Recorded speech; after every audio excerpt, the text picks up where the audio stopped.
Dr. Simon, who gave me your contact. However, I talked to, I think, one of you, and I wasn't so well, but I thought after 1 week is dead, we just have to do something. I'll do the presentation, see how far we can go. We may not stretch so much today, or for the same reason, but we never know. Maybe we'll may do much. Don't know how to go. So I talked to him, and I don't know the way in which you expect us to handle this course. I just thought it would be good, it would be appropriate to discuss with him or with you what your expectations are. It's nice that the class is not very, very big, but normally it's good to know what the class is, or what the class is composed of, so that you know what to emphasize on or what to give more attention on. So maybe just for a start, what is your view? What do you look at? What do you expect? What are your expectations from this unit? Yeah, just feel free to discuss first before we start. Yeah, you just unmute and comment. Maybe I will start with the person who's familiar. Anthony, is it fine if your background is okay? Just unmute and we share.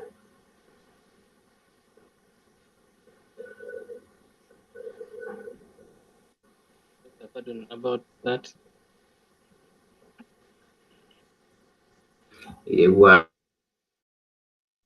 trying to share what our expectations are for this course.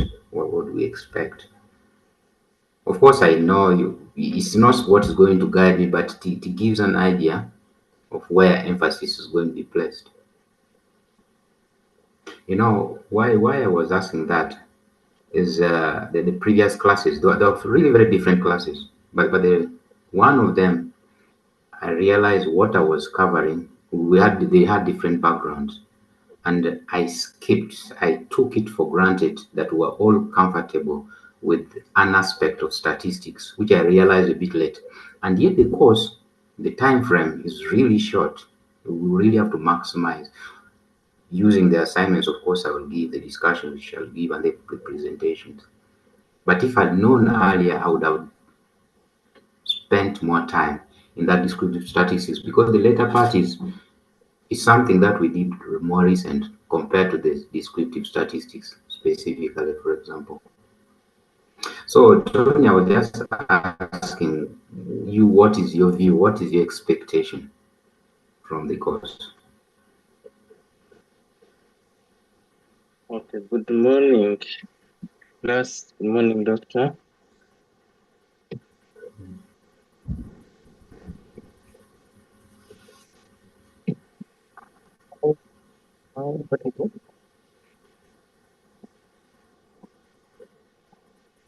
Your network is a bit bad. Eh?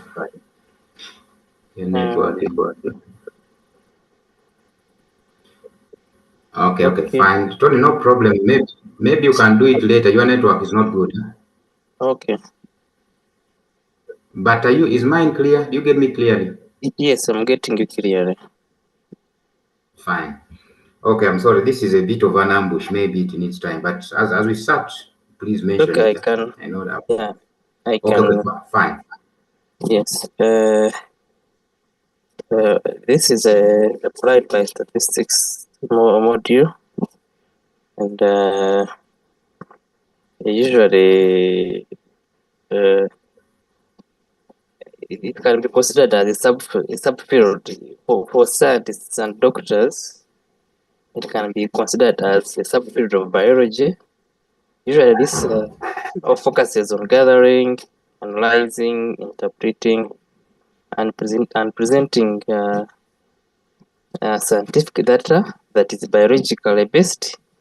This information can be used to develop programs and other initiatives and strategies that can lead to programs that encourage a healthier living.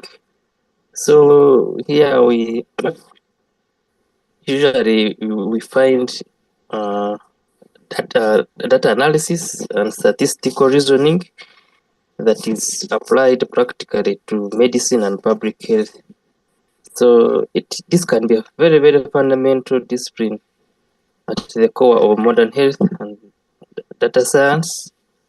And this brings out most key public health research disciplines, such as disciplines like epidemiology and health services research. So usually the aims and the scope of Thank biostatistics. you. Okay. Thank you, Doctor. Oh, thanks for your input too. Okay. I can get an idea where your interest is, the bias. Just joking. It's okay. Yeah. What you said is right. Huh? It's something that can be considered by a multidisciplinary. But let's start. Huh? Let me just share my screen. As we proceed, please feel free to interrupt. Our class is not so big, and whenever you are not commenting or saying something, I would request you mute, so that way we're not affected by that background noise. Maybe Madam Stella could mute. So I'm sharing our screen. This is the first class, just to give us an idea on how we shall go, not necessarily what we shall emphasize, but it's a general idea of how we're going to do this course. Just do it here. And,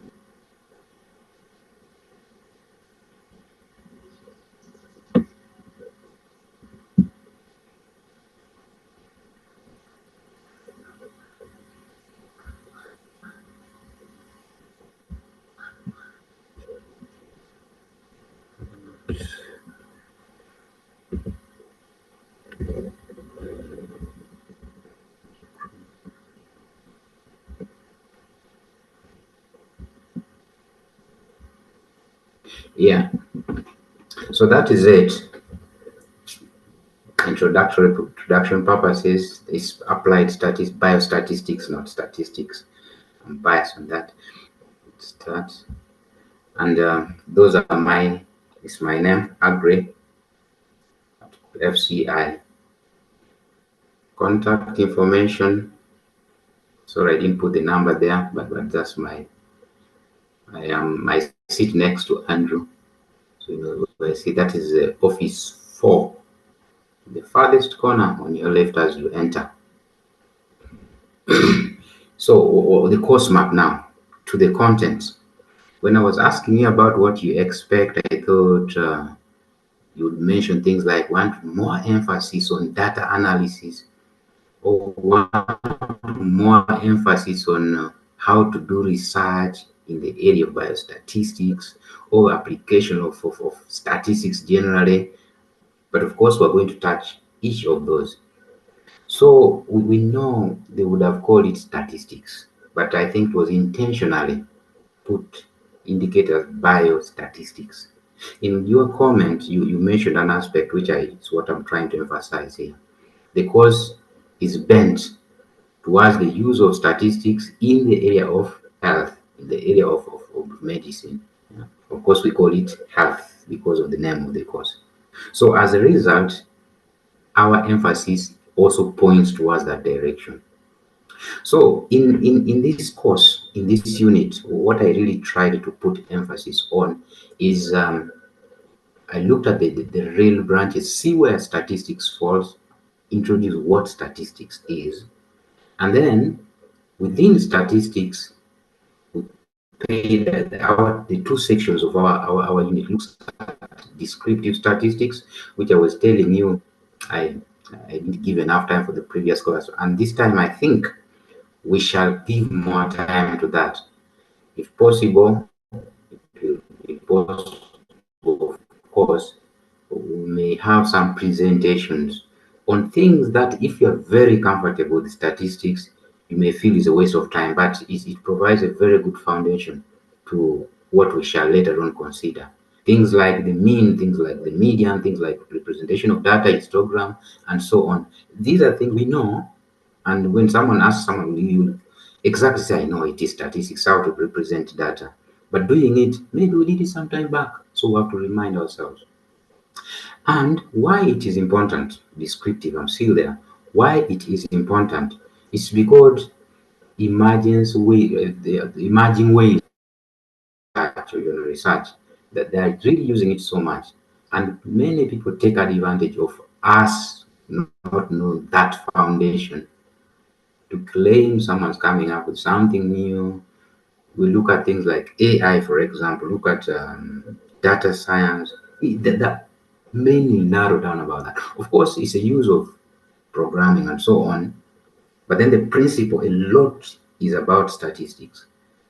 Because you say I'm going to forecast what I'm going to be forecast based on what? It's based on some data that has been saved somewhere. Yeah. I'm going to sample out some information. What I use sampling is not just going to ask people sample, say I'm going to the field, I'm going to sample, but how are you going to sample? It's good to appreciate it so that when we explain it confidently. Again, within our audience, I'm sure that those who are doing the course, because then I could do it just for.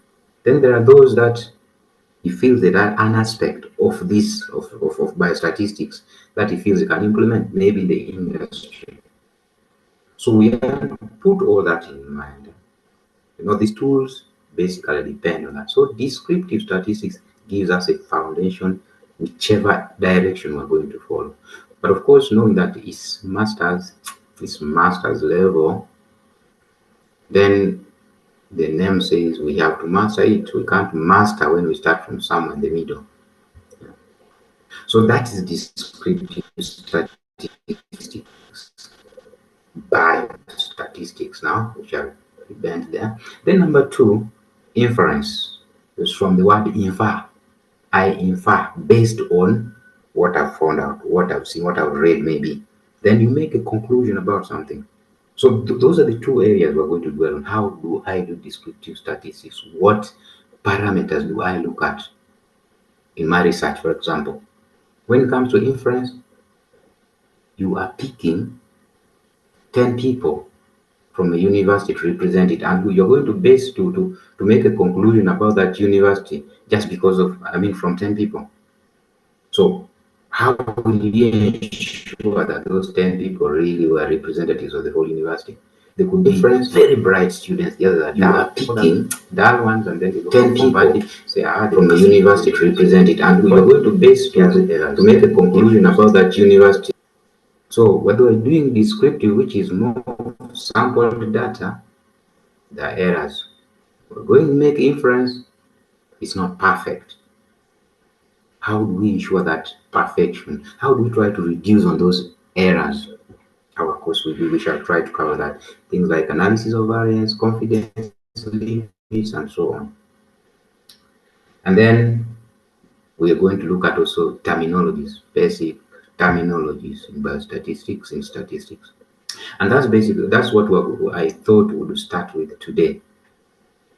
So that is an overview of what I expect had planned to present. Of course, before we go to there's always a bias. Students have a bias. Any person that when there's an exam, it makes it tense, makes us nervous. So many people will ask, no, give us coursework. Others will say, no, I want an exam and do it and complete. And I thought, I don't know how you've been doing it with the others. Personally, I would prefer, in fact, that's what I planned to. I will set a written exam or an online exam, one of the two. Then give a coursework, and then you have presentations. Those three. And based on that, I evaluate and give the marks. Yeah. So you may have, I think our class is fairly small, maybe groups of two, prefer me three, I think three. We can have discussions on these assignments that I'll be giving. Every group will have an assignment. Maybe after the assignment, I mean, when you do the assignment the following week, we could do a review, or correction, as others may call, of what you've done. That is after you present it. Then before we complete the course, of course, I'll set online. Many times I do the online. So you do, excuse me, you do these online exams. They're not always very hard. It's basically multiple choice, and then objectives. So it's not harder. Yeah, so that's what I plan to do. So now with the class, if there's no comment, there's no suggestions, I'll proceed. Please feel free to interrupt. I'm on slide view. Just unmute and speak. So we're going to look at those terminologies in statistics, in research, and in measurements. I'll briefly mention something about statistics. We are going to define fine, but let's get it from real applications, what we tend to get from the course, without necessarily getting something from the slides or from some reference book. But in statistics, this way we're dealing with data, we're dealing with numbers. So we need to appreciate what are those terminologies, or even throughout the course, what is that? What numbers are we referring to? In medicine, in health, you talk about epidemiology, talk about some disease at a certain rate. The name has just gone off. Then within your case, your course now, research, you're going to do it, I don't know, you're ending 1 year, after 1 year, you are going to present your research. You're going to start your research and keep presenting it regularly. So in that research, what do we emphasize? What do they emphasize on? One could go to, say, even GPT and so on. Well, we can do it, AI, so it does it. But it's so easy if they tell us to present, to identify someone has used that one. But if we appreciate this principle, for example, you say we are doing sampling. What am I clustered? Is it random? Is it purposive? So we want to understand each of those. In health, you have, let me use sensors, for example. Use sensors to take measurements about maybe a patient. It could be in the body, outside the body. But the point is, you're collecting data. That is data being collected. So how do I manage that data? How do I have, what are the errors that are going to arise possibly? How do I measure the error? Yeah. Maybe just back to the slide there. Maybe those biased words computing. Then I'm coming up with the tool. But then at the end of your research, one will ask you, how does that tool compare to the others? You look at data. Maybe get data about the different tools and then you compare. In that comparison, you are going to carry out computations. So each of them will give you different results, different, after computing, you get different values. And using those values, you make a conclusion. Or you say, my tool is better, or it is near, it performs as good as this one. So I recommend it. So that is rough idea of what it is. So let's start off here. Statistics. Now, statistics, as mentioned in the slide, says can be statistica. It's a Latin word, which originally it referred to state arithmetic, or could you say government arithmetics. What does the government do in analyzing numbers? So those days, the government had censors. If you try, maybe you read the Bible, remember Jesus was sent somewhere and they had to count kids and so on. That was the census. So these things started long ago. There were wars, and if you read about records of wars, they say there were 5,000 army men. I mean, the army number about 10,000. So they give those figures. Why? Because they dealt with these figures. So in war planning, we took note of the numbers. Taxation, obvious, is money. Of course, even looking at our own government here, You can easily relate. So So that that was was the the origin. origin. But But of of course, course, as as time time moved, moved, statistics was was influenced. influenced. In In other other words, it words, was was increasingly increasingly to to pull pull that that statistics statistics not not just just from from just to just to censors who censors who plan plan taxation, taxation, but to but to fields fields such such as as insurance, insurance, brewing, brewing, yes, yes, brewing, brewing, gambling, gambling, and so and so on. on. They They saw the saw the value. value. If they did They did not not see see automatically, automatically the the value value became became clear. clear. The Quantifiable quantifiable became became clear. clear. Now, Now, so so where where does does that that statistic statistic fit fit in in mathematics mathematics and and fit fit in in I mean, how does biostatistics biostatistics also also come in? come in? So So this is this just is a just a rough rough idea. idea. We're We're not not going going to to dwell dwell so so much much on on that. that. But But if you if you remember in remember in primary, primary, say say mathematics is mathematics is hard, hard, and the and the reason reason why why many many people people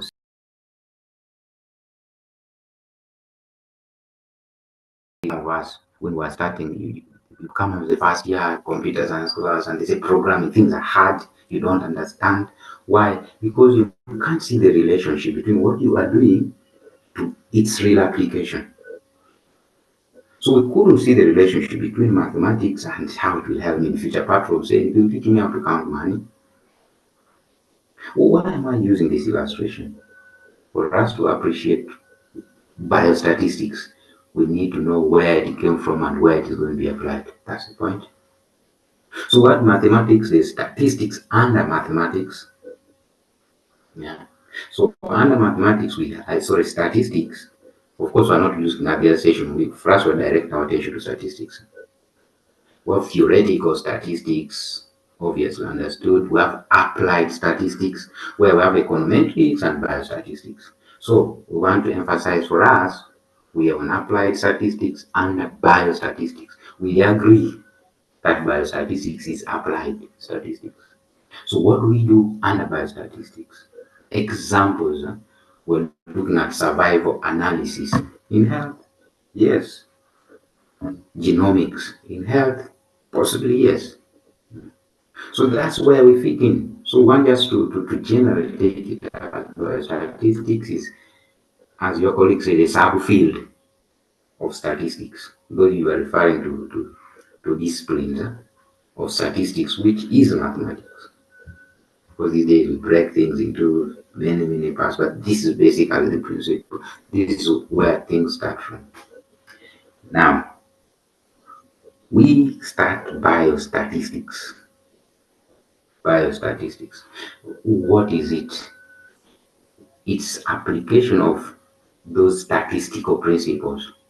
We're looking at data, we're collecting data, we are using it to analyze what principles do we use. So those principles, when we apply them in medicine, we apply it in public health, we apply it in biology, that is health. For us, we're covering all that as health. That is biostatistics. If you are in the field of medicine, health, it becomes a bit now understand. But now, how does a computer scientist, someone who does computing, who has that background computing, come in? We want to take it in a layman's language that computer science is application of principles, of concepts in computer science to help solve problems in other fields. That's how we come in. Yeah? That's how computing comes in. So a computer scientist, BIT student, and all those in that area can think, for example, could say, we need a tool to help us easily detect this. We need a tool to help us easily forecast this. And that's why computing, we hear about now data science, or as we mentioned it, artificial intelligence. We are just looking at tools that's going to help us in medicine. Of course, the advantage here is it's not just tools for them, and it's not just in health, but health is just part of work done by the computing students or professionals. You can apply the same principles and throw it into social sciences, get it into some other field. So that's how computing comes in. Okay. Back to align, let's not deviate. So if that is biostatistics, application of statistics in that field, in health, what is covered there? What does it comprise of? Number one, we are going to, I am not, you are going to design research. Yeah. Whether you're computing or your health, you need to design a research or have a research design which will guide you to carry out research on a particular topic. Within that design of your research, statistics is unavoidable. You will collect, especially in medicine, you're going to collect data. If you're not going to collect data from the field, then you are going to get maybe some platform and pull the data from there. So statistics is very helpful there. Number two, just mentioned from the field, there's collection and organization of data. We don't just collect.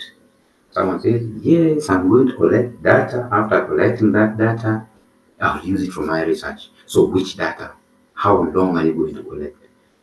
We need to know how to communicate that information to possibly someone going to read your research. So you mentioned, if you, there's a word I've just forgotten, but I remember, it really summarizes those key terms that I use, especially in the area of health. I'll get it and share. I have it in my PC.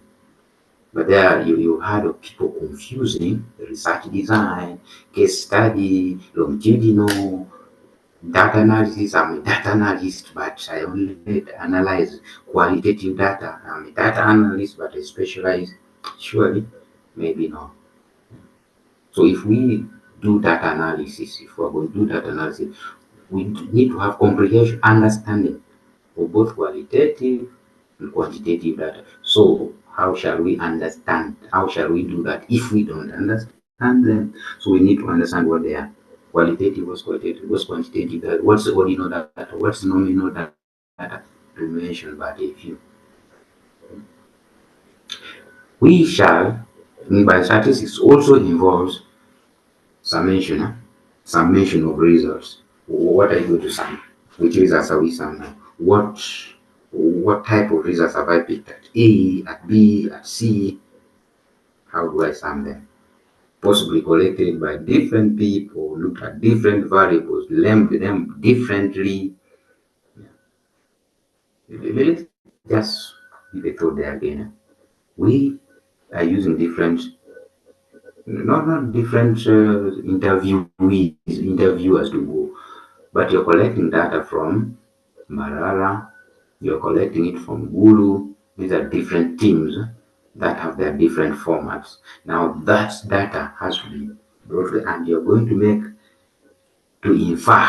Yes, I use the word infer for the whole country. You are in charge, maybe Minister of Health.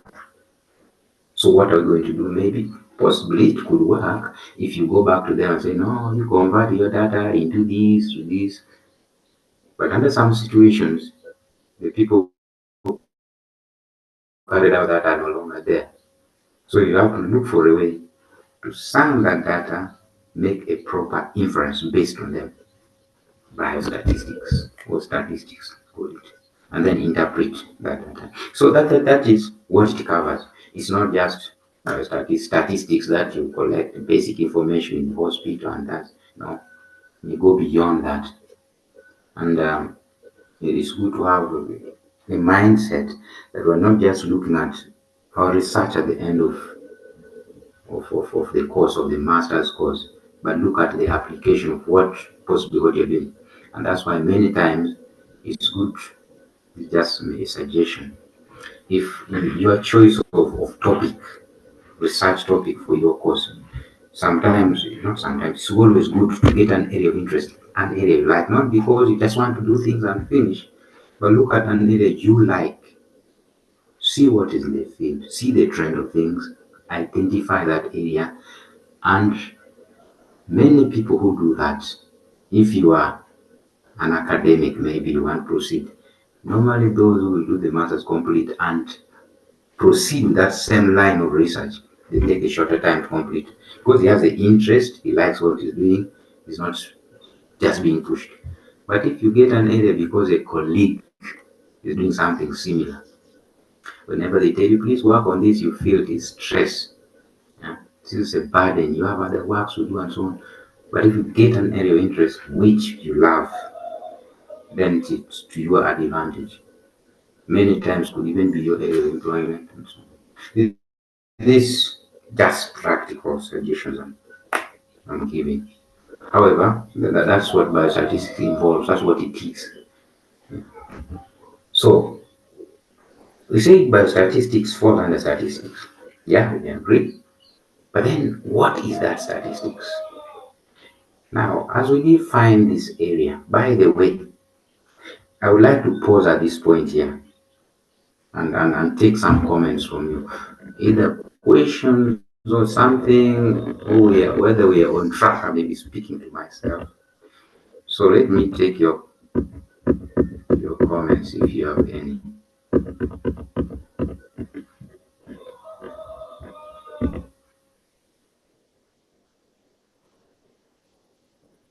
Yep, you're clear. Yes, go ahead. Yeah.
Okay.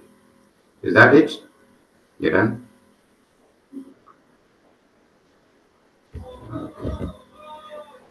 Right. Thanks for that input. Maybe I start with the last one where you so that I don't forget.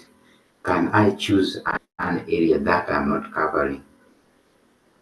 Normally, if you get someone who has not read your work and is in the panel, those are default questions. I would call them default because I want to say something.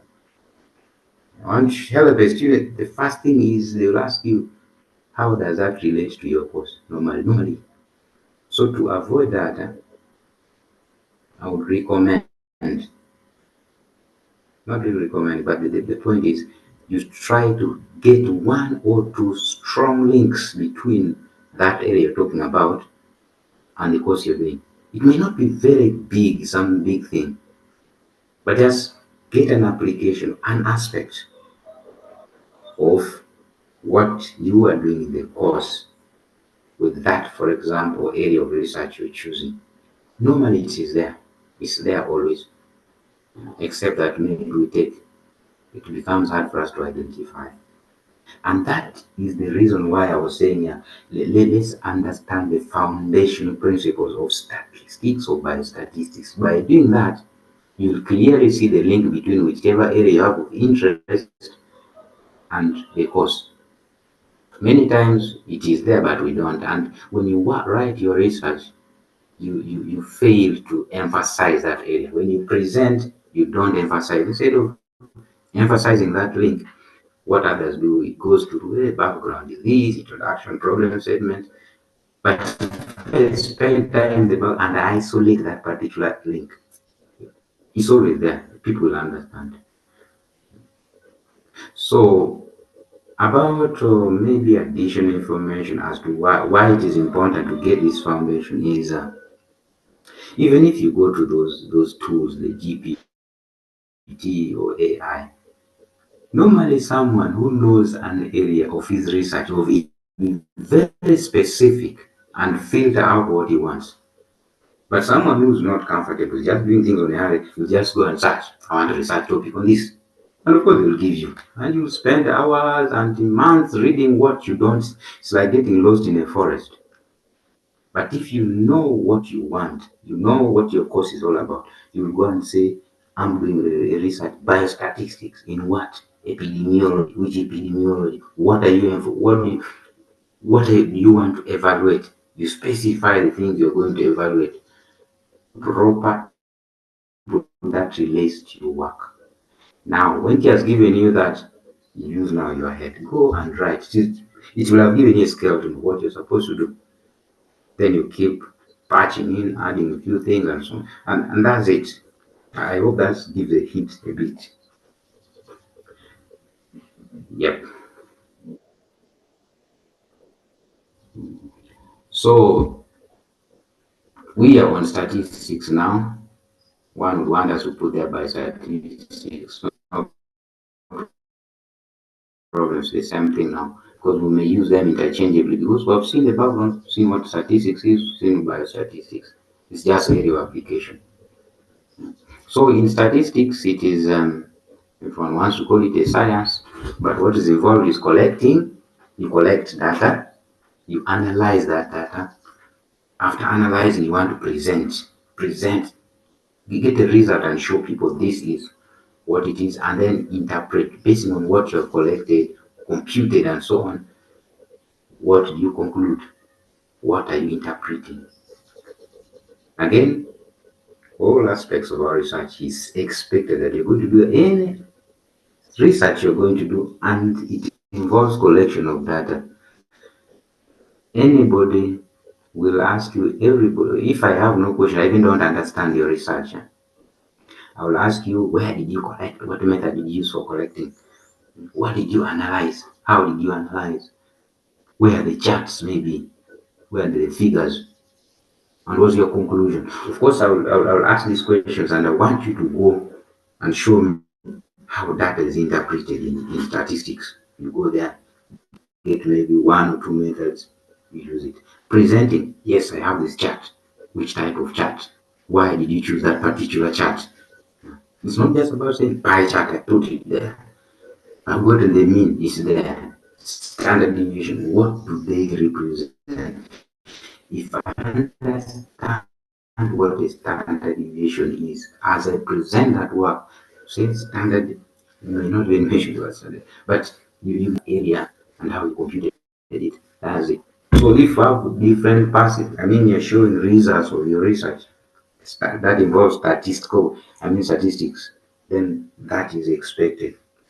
However, we narrow down in statistics, there are majorly two branches. Major, which we have seen that we're going to give attention to, descriptive and differential statistics. I will not repeat that, and I think that's what we read about. Terminology is relating to that as we deal with description. I mean, descriptive and differential statistics are these. An observation. You are collecting data about an environment. That environment is normally one person. I mean, maybe on, I mean, not one person, on persons, individuals. That's an observation. What did I see when I went, for example, the streets of Mbarara? Normally, people are here around this time. By the time it is 10, there is no the town. Likely, if I want to set up like that. So that's an observation. Observation, getting information about individuals. We all know that data is information that's not processed, has not been processed. So I'm using lack of words, proper words. But what has not been manipulated to become useful to us is data. Now that data, when it is, that is a plural. If it is a singular, that's it. So I am going to take a measurement of that particular person, that particular distance, and I record it is 20. The weight of a patient is 30. That's for an individual. If you're going to have many people, then you're going to have an observation we're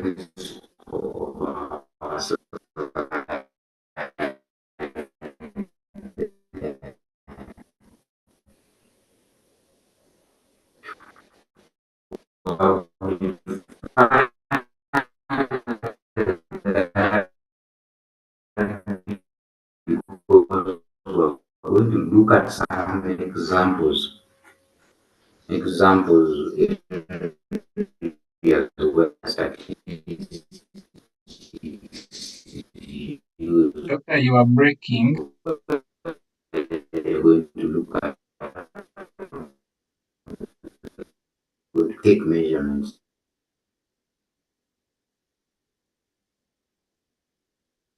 Doctor, you are not clear. The network is breaking. Like,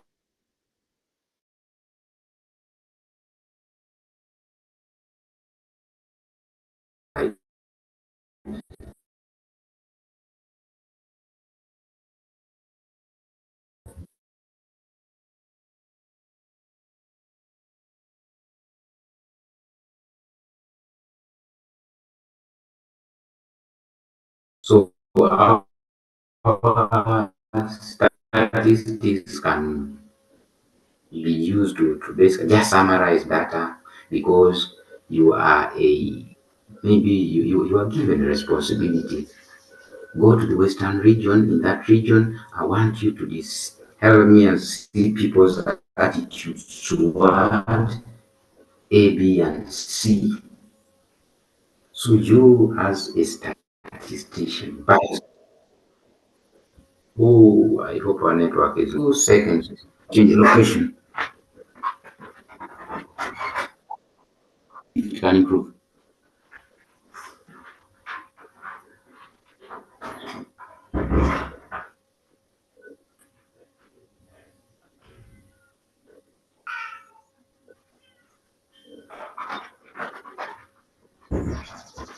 Is there any improvement? Hello? Yeah, now it's clear. Yes, can you hear me? Yes, we can hear you now. Hello? Yes, Joshua? Hello? Yes, I'm saying that now we can hear you clearly. Okay, let's move back. Okay, thanks. Let's proceed then. So we're there. I was explaining that slide that statistics. Yes, I was explaining the application of statistics, and if you're given an assignment to go carry out a research in, say, Western region, and this information has to be presented, maybe Ministry of Health.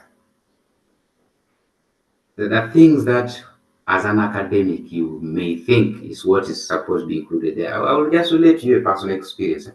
I was with a team of some people, and they were told, no, we need to design a network that is supposed to cover the whole country. This device is supposed to be used by hospitals. You know what happens? I thought it's too much work. So what we did, I was telling you now, when you go to, for example, regional referral hospital, Mbarara, then you go in Mulago, for you to determine the type of network, I mean the topology, you need to take measurements, see where to put a router, see how many buildings are going to share, how many switches. And I was spending sleepless nights. After 2 3 days of trying that, I told them, now this is what I've done. Is it okay to present? After that pain, say this is not relevant. They don't understand. These are CEOs. What they want is a summarized view of what you're doing. Those small details as a switch, router, how many computers, those come under implementation. So my point here is, at that level, they need summarized work. So you have collected that, you could not go and bring a list of people. Say here there were 40, here there were 60. No. They will need a chart. They will need a statistic. Maybe one page. And its proper application.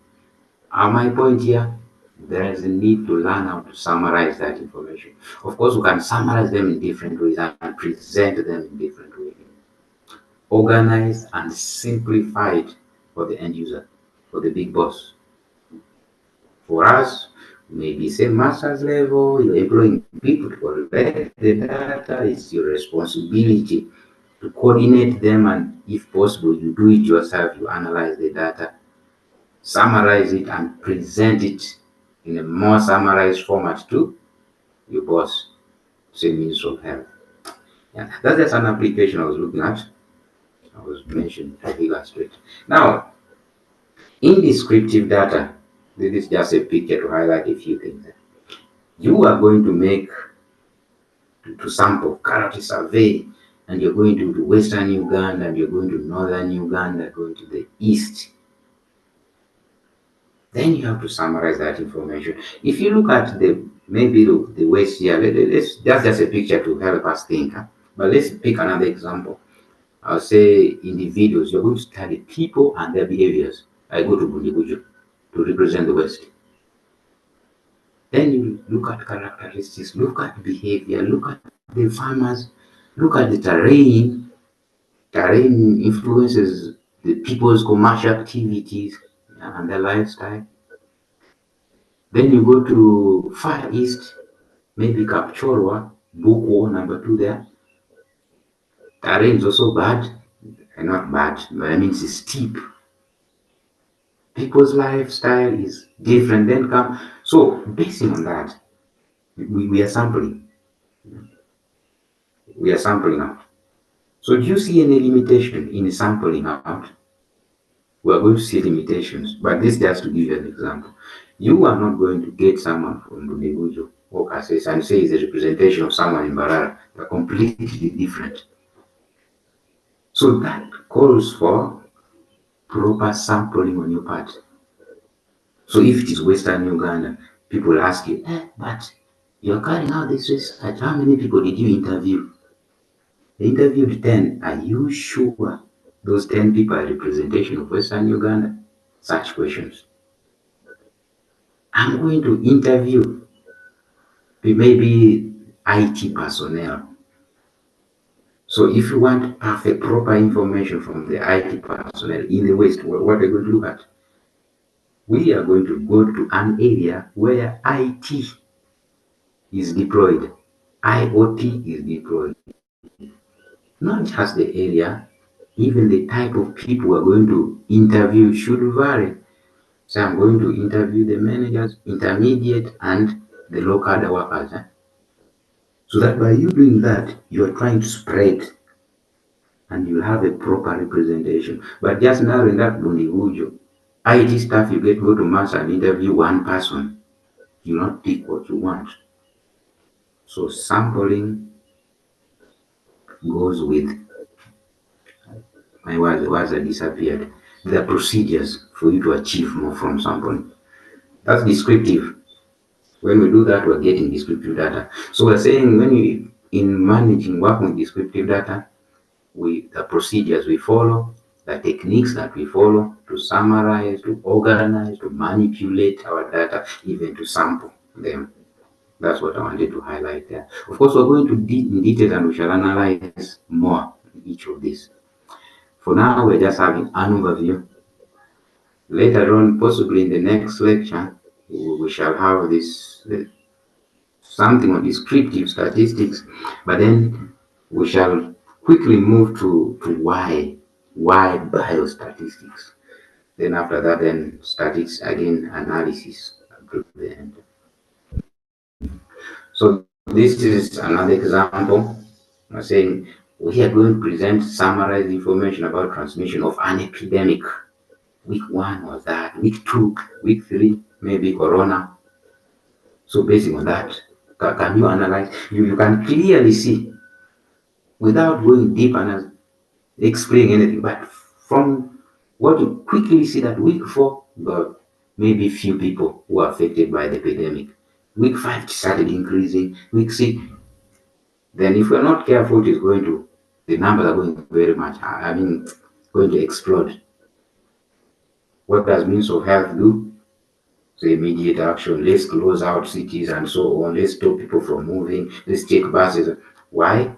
It's not just something that comes from some selfish. Of course, some could have selfish reasons, but many times it's because data has been collected about what's taking place. So they're acting basing on statistics, acting basing on descriptive statistics. So how do people look at statistics? In which other ways do they look at? So recorded data, others feel like that, frequently used in referral, or to record. It could be characteristics about a certain data, people will remember, such as mode, mean, standard deviation, to mention but a few. So you as statisticians in health, what roles do you expect? Remember what we mentioned earlier?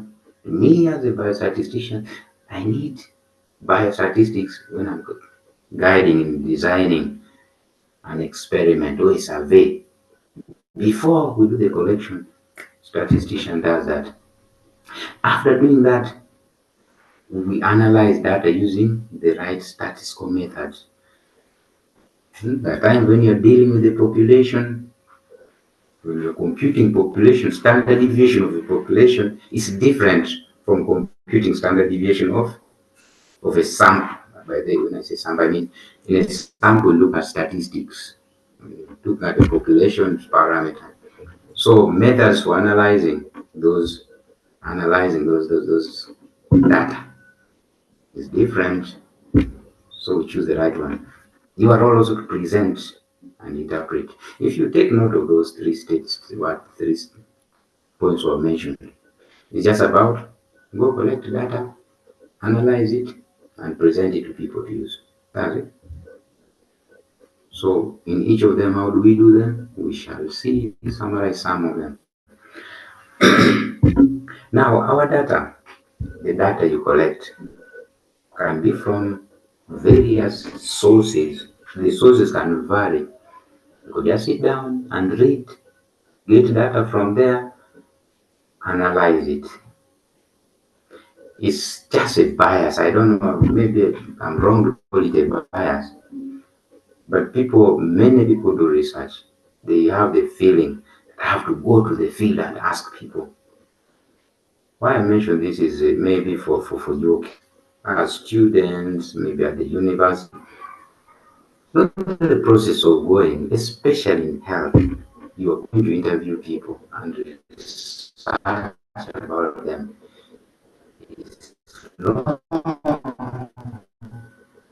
You will feel, no, me, I want to work on this area. I'm going to collect data from the hospital. It's not that straightforward. To get data about human beings, many times, not many times, you have to seek approval logically to the administration. Then some of them are hard. Know why I say it? Because for you, you have 1 year, maybe a few months. I would recommend and do it. But if just for purposes of showing the functionality of something, of a tool or something, please download data that has already been collected and use that. Because your work has to be approved by rec sits once in a month, and you're in a hurry, and you have to clear the tuition, you're at work, you don't have time to follow up with them, it drags you. But when you use data that has already been collected, say we need to involve human beings say no, it's not, because that data is already existing. You go and download where they are. Saves you time. Okay. Yes. just application. So we could have those records, take advantage of the area and survey all the people concerned. Of course, after sampling, say this area, I'm going to ask people questions and so on. Oh, you're in the lab, you generate data yourself. Maybe for the sake of our colleagues in computing, it's not necessary, it doesn't have to be in the medical lab. You can run a script and generate information, run a script to pick information from a network, for example. So that's an example. Those are the examples of experiments. So we have records in place. You go do a carry out a survey. Oh, this is your personal experiment you're doing. So this can, as indicated down there, it could just be sample, or it could be something covering a wide area, or even taking a longer duration of time. Cool. So what is this data? No, data can be, it is not can be, it's categorized. Yeah. The number of ways. This is not exhaustive by what we're looking at here, but it's good just to mention them. As we read, we shall identify, we shall find out that there are more than this. So we have constants, we have variables. Let's go to the constant. Constant is maybe they say their weight is 10 kilograms. It's a fixed number. It does not vary. That is a constant. We're going to talk about variables. Don't be biased again. It's a storage location in computing and so on. Variables is that which takes on more than one value. Example, we're taking the weight of patients. The number will change. So we have a field for weights of patients. You're not going to get one figure. You'll get 30 kilograms, 50, 60, 80, and so on. Those are variables. So our variables, they come in different types. There's quantitative, qualitative. So under quantitative, this is not my source, by the way, around this point. I'll give you a reference, but let's just use it to explain. So when they talk about quantitative data, it takes on values that are can be continuous, can be discrete. So let me just put all of them there. So what is continuous data? Continuous in that it can take on a given range of values. Discrete, definite. Yeah. What are the examples of this? Just relax, we're going to see it. Then we have qualitative data. We're not looking at numbers there. Could get at a range. You can define someone as male and female. That's qualitative. So how do you analyze M and F and then 0 to 5? For example, you're taking weights. I'm taking weights 0 to 10, with people's age. Asking age, we don't normally ask for specific figures. Say 0 to 5, 5 to 10, 10 to 20. So how do you analyze that? It's different from this continual, discrete and quantitative data. So qualitative and quantitative data, you manage them differently. We see how that is analyzed and how that is done. Having done that, we move to how we present. How do you present that information you've collected? Or how have other people presented them? You could have numbers. Just have a number, say the average weight of people in Bundiujo is this. Average height is this. Yeah. Graphical representation, pie chart, bar chart, histogram, mathematical representation. Hey, that's what I would say. You take an average, for example, take a mean. This is a theoretical, we may not spend a lot of time there. We could have tabular representation. When we were working with ANOVA, we shall look at tables like this, analysis of variance. But the point is we have a table to represent. I guess we're just assuming all of us are comfortable reading tables. We have rows and columns. So we may not dwell so much there. I just want to move to some area here. Yep. Now, when under graphical representation, that types of graphs again, types of graphs Very well, choose it depending on what we want to present. Some graphs it will generate for you, yes, a graph, but it doesn't represent what you want clearly in the manner that's understood. And that's why we go to maybe, I would say in data science, for example. I don't know, it's not really a field, but there are quite a number of graphs, more statistics, not as, but when you cover data science, they just pull it out. So there are quite a number of graphs which can be generated. We're not going to draw them, we're going to generate them based on our data. So it would be good to have an understanding of each of these graphs so that you know where to apply, which one you can apply. I'll just look at two of them, for example. We look at a histogram and look at a bar graph.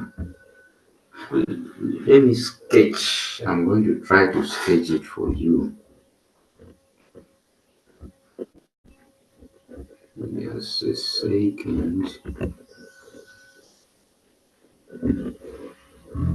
Just change my camera.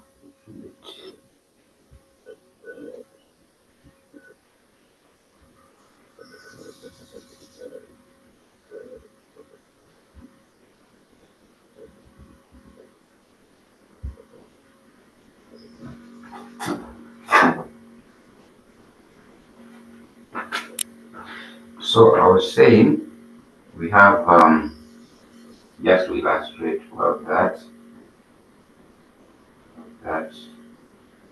when you're reading, I think you try to identify the difference. Then we have that.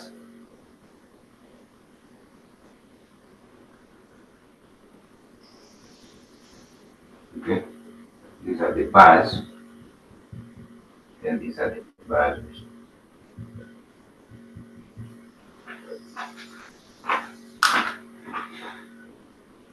So why that one comes to my mind is that when we were still at school, they would tell us draw a histogram, draw a bar chart.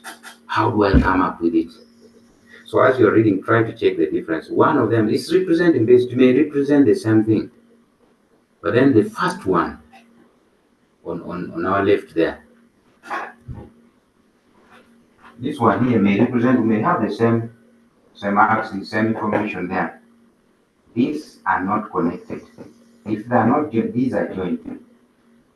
If it is representing the data, then how does it come that there is a gap here? How do we use that gap? It's what they call the boundary, upper limit, lower limit. If I generate the upper limit and lower limit, I can close this up. Have you ever, if you have heard about that, not seen that like 0 to 5, then you have 5 to 10, then you have 10 to 15. See, this is starting at the point where this first stopped. Then we started the 5. Where 10 stopped, we started the 10. So you expect it to join. So sometimes one would say, now, represent for me that graph, but the data I'm giving you is 0, 5. This one says it's 6 to whatever, 10, maybe 11 to 15. And I'm coming up with such a graph. So what do I do? There's something you do between this point and this one. You add this to this, get the average. I think you see that as we look at examples, as we do our presentations. Okay. No, I was using that just as a way to highlight the fact that sometimes, that depending on the data, our type of graph that we're going to use is going to vary. The type of graph will automatically vary. Put that off. Okay, back to our slide. Statistical maps example, pie charts an example. Let's not dwell on that for now. These are examples of those line graphs. How do I get them? This is generated from that table. Just allow me skip that. We shall come back and do each of them, look at each of them. So this is an example that I was trying to show. This is 20 to some figure, 30 to some figure, 40 to some figure, and so on. So there's the values of males, value of females. What do we do to get those boundaries? This is what we do. 20 plus 30 divided by 2 gives you 25. That's the midpoint. 30 plus 40 divided by 2 gives us those midpoints. How are those midpoints helpful when you come to those graphs? But at least the basic, that's just computing midpoint. When you look at frequencies, to that one may not. We shall look at other things more detailed than that. And that's how we came up with our histogram. When you come to the bar charts or bar graphs, it's a different thing. Okay? Now here we have our gaps there. So where do the midpoints come in? Is it this that's the midpoint, or it is in the middle of here? How do I determine the length, the distance from here to here? Now that was just foundational thing, which is not important, but many times work is done for us. What we do, just put the data and generate these graphs. We're not going to draw those things. Our tools generate. But the an appreciation, as we mentioned earlier, of each of them will help us move from, they call it JSON, go to SPSS, go to P4, and so on. All of them work under the same principle, statistics, those statistical concepts that we look at. So what normally just changes is maybe write a few commands, some is just some syntax, but same thing throughout. So bar charts, comparing, then our pie charts, I'll move fast here, people, forgive me for that. So in under summary statistics or mathematical presentations, these ones we have to practically do. Fortunately, we have to practically do that. So I'm going to send us some basic assignments, cheap introductory assignments, so that we do it not because we don't know, but it is setting for us a foundation of what we are going to start on. So I'm going to send these assignments. Please just try as groups, and we will review them next week. How to compute the middle range, not when we need that middle range, how to compute the mod. Sometimes you compute the mod when they have given you, someone just gives you, this is the data, this is a spreadsheet, that is it, it's what we want, we have. They give you names and weights and so on. So how do you get the mid value? It's different from when they give you groups. From this to this is the value, from this to, so mod, ways of calculating the mod depends on how the data has been structured or has been given. So we shall see or compute the mod, the median, normally the middle of an ordered observation. By order they mean that grouped, organized in a certain format, yeah? Not just individual records. Arithmetic mean, that's I think the easiest, we have done it many times and it does not change anyway. There's the sum of a number of observations. Here, they are straightforward, by the way. Range, maximum minus minimum. Variance, this one is some attention. Standard deviation, we need it because this one is used. Semi-quartile, interquartile range, coefficients of variation, standard error, we're going to analyze, but these are all mathematical, I would say, values that we generate from mathematical procedure to help us make conclusions about what was sampled or what was our survey or data collected. So for now, it has been that short. Next week may be a bit long. We shall have it, get a break, and then come back. The break is short, like 10 minutes, then we come and proceed. So for today, I'll request to sign out from here. But before I do that, maybe questions, modalities of the course we can discuss.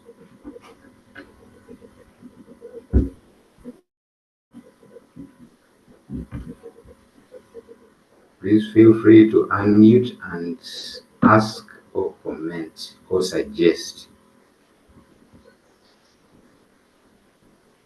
1, 2, 3. Yeah, we can form two groups, huh? Okay, let's form two groups for the assignments. I'm going to send it to Joshua, maybe Andrew, and you share them.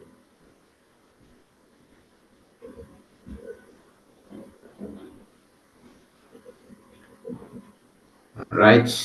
Since there's no question, I sign out. I'll send the slides and reference material. Thank you. See you next week. Thank Thank you. you, Doctor, for the lecture. You're welcome.